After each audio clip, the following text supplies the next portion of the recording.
சென்னையில் நடைபெற்ற மறைந்த சமத்துவ தலைவர் ஆம்ஸ்ட்ராங் அவர்களின் புத்தக வெளியீட்டு விழா திருமதி ஆம்ஸ்ட்ராங் தலைமையில் நடைபெற்றது.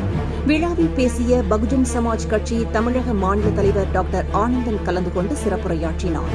அப்போது பேசிய அவர், தமிழகத்தில் ஒரு சீட்டுக்காக பகுஜன் சமாஜ் கட்சி ஒருபோதும் அடிபணியாது என்று தெரிவித்த அவர், திருமதி ஆம்ஸ்ட்ராங்கை தமிழகத்தின் எம்பியாக வெற்றி பெற பகுஜன் சமாஜ் கட்சி உறுப்பினர்கள் பணியாற்ற வேண்டும் என்று அனல் பறக்கும் சூறாவளி பேச்சால் சென்னை ராஜா அண்ணாமலை மன்றம் அதிர்ந்து போனது.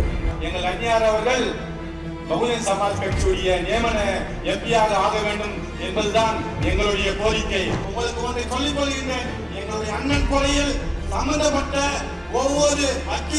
ஒவ்வொரு தனிப்பட்ட நபரும் கண்டிப்பாக கைது செய்யவில்லை என்றால் போராட்டம் வெடிக்கும்.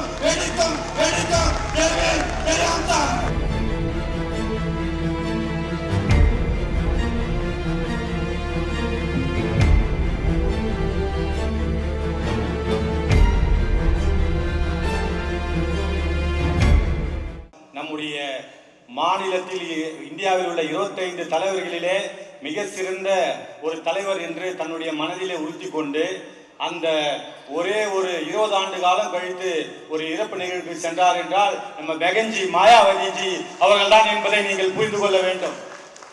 அண்ணனுக்கு வலு சேர்க்கும் வகையிலே நம்முடைய அசோக் சித்தார்த் அவர்கள் திருமணமாக இருந்தாலும் சரி, அது எந்த ஒரு நிகழ்ச்சியாக இருந்தாலும் சரி, அண்ணனுடைய தோழனாகவும் அண்ணனுடைய நண்பனாகவும் கட்சி தலைவர் என்ற பொறுப்பை மீறி அசோக் சித்தார்த் அவர்கள் அண்ணனுடைய தோளோடு தோல் நின்று இருந்து வந்திருக்கின்றார்.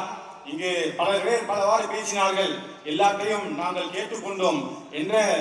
நாங்கள் என்ன என்றால் அந்நியாரை பகுஜன் சமாஜ் கட்சியுடைய நியமன உறுப்பினர் எம்பியாக ஆகுங்கள் என்ற நம்முடைய கிருஷ்ணகுமாரோடைய அந்த நினைப்பில் தான் நாங்கள் இருக்கின்றோம். கிருஷ்ணகுமார் சரியாக ஆங்கிலத்திலும் வந்திருக்கின்ற எம்பி அவர்களுக்கு சொன்னார். அவர்கள் எங்களுடைய கட்சி, எங்களுடைய அண்ணன் இறந்த பிறகு இந்த கட்சியுடைய தாய் தந்தையமாகவும் எங்களுடைய வழிகாட்டியாகவும் அனைவருடைய ஒத்துழைப்புடன் செயல்படுகின்ற எங்கள் அந்நியாரை கட்சிக்கு வாங்கல் என்று என்னுடைய அருமை சகோதரர் அப்சல் அவர்கள் கூறினார்.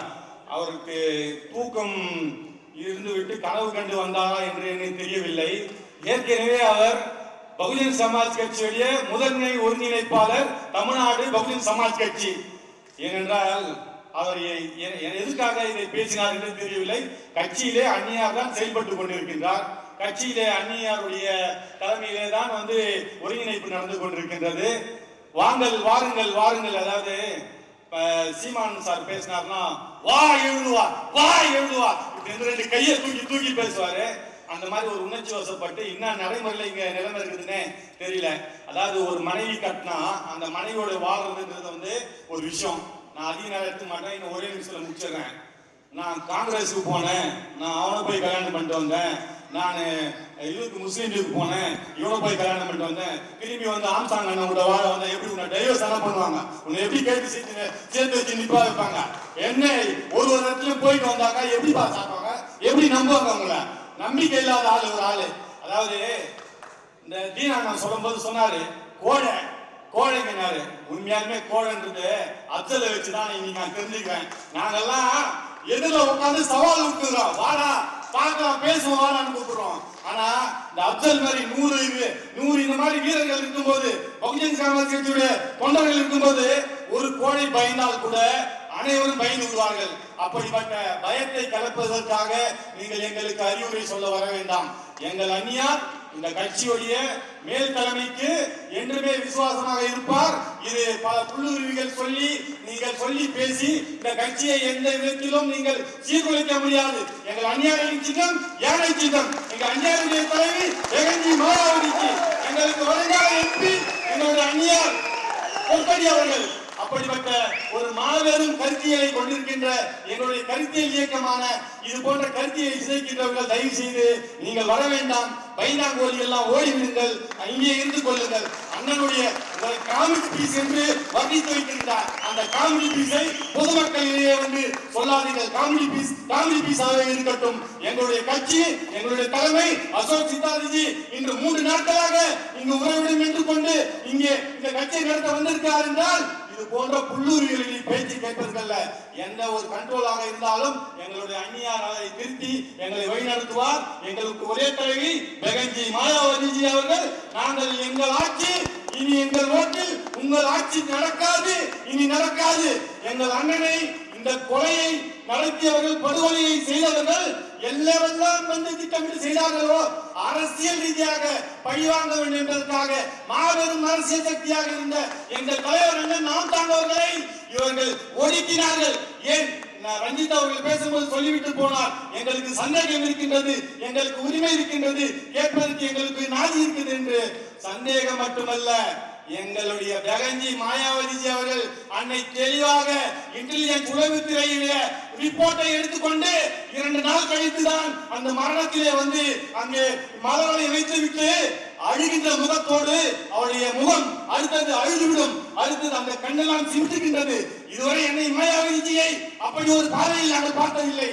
அழுகின்ற நேரமாக மைக்கை வாங்கி பிடுங்கி இந்த கொலைக்கு இந்த திராவிட முன்னேற்ற கழக அரசுக்கு, இந்த ஆளுகின்ற அரசுக்கு சம்பந்தம் இல்லை என்றால் சிபிஐக்கு ஒப்படைத்து விடுங்கள், சிபிஐக்கு மாற்றுங்கள் என்று உரத்த குரல் கொடுத்தார். எங்கள் அன்னை மாயாவதி இவருடன் கூட பிறந்தவர் இல்ல, இவருடன் சேர்ந்து வசித்தவர் இல்ல. அண்ணனுடைய பாசம், அண்ணனுடைய கொள்கை, அண்ணனுடைய வளர்ப்பு, அந்த எழுச்சியை பார்த்து எங்கள் அன்னை ஓடோடி வந்து இன்றளவு 10 நாட்களுக்கு முன்பு நான் டெல்லி சென்ற பொழுது ஆகாஷ் ஆனந்தியை வைத்து இந்த கொலையிலே 4 அக்யூஸ்டுகள் இருக்கின்றார்கள். அந்த அக்யூஸ்டுகள் 4 பேர், ஒருவர் போலீஸ் அதிகாரி, 3 பேர் அரசியல்வாதி. இந்த முக்கியமான 4 பேரை கைது செய்யாமல் ஏன் தாக்கிட்டு போட்டார்கள், நீங்கள் சிபிஐக்கு எடுத்து வாருங்கள் என்று எங்களிடம் அக்கறையாக கேட்டார்.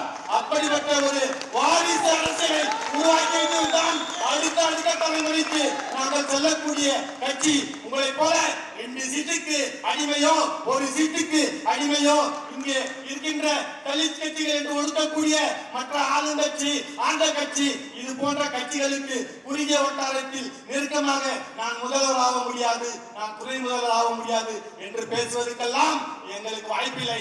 ஒரு நாள் இந்த நாட்டை நாங்கள் ஆண்டே தீர்வோம். எங்கள் பாபா சாஹிப்பின் கொள்கை கோட்டை எழுதி வைத்துக் கொள்ளுங்கள், இந்தியாவை ஆள்வதே எங்களுடைய இறுதி லட்சியம்.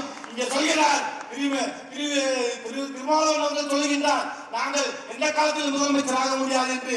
உடனடியாக ஒரு செய்திகளுக்கு நான் அழைத்து இன்டர்வியூ கொடுத்தேன். தலித்துகள் கண்டிப்பாக இந்த நாட்டின் முதலமைச்சராக வருவார்கள். அனைவரையும் ஒருங்கிணைந்து எங்க அன்னை மாயாவதி 4 முறை முதலமைச்சராக இருக்கின்றார்.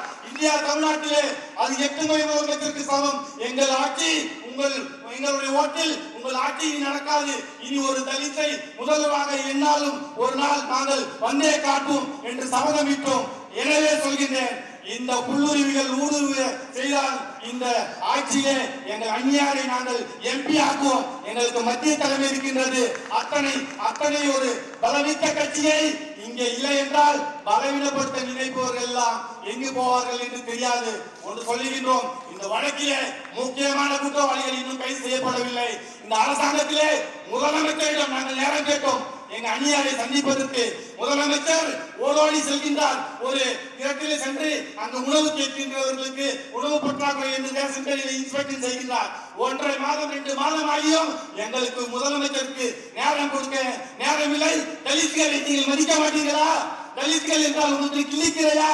எங்களுடைய தலைவர் அண்ணன் உயிர் சிதைக்கப்பட்டிருக்கிறது. அரசியல் படுகொலை. மீண்டும் நீங்கள் அந்த கொலையை மீண்டும் ரவுடி படுகொலை என்பதை போல சித்தரித்து பார்த்தீர்கள். உங்களுக்கு ஒன்றை சொல்லிக் கொள்கின்றேன், எங்களுடைய அண்ணன் கொலையில் சம்பந்தப்பட்ட ஒவ்வொரு அக்யூஸ்ட், ஒவ்வொரு தனிப்பட்ட நபரும் கண்டிப்பாக கைது செய்யவில்லை என்றால் போராட்டம் வெடிக்கும். செய்திகளை உடனுக்குடன் தெரிந்து கொள்ள வேதா நியூஸ் டைம் சேனலை சப்ஸ்கிரைப் பண்ணுங்க.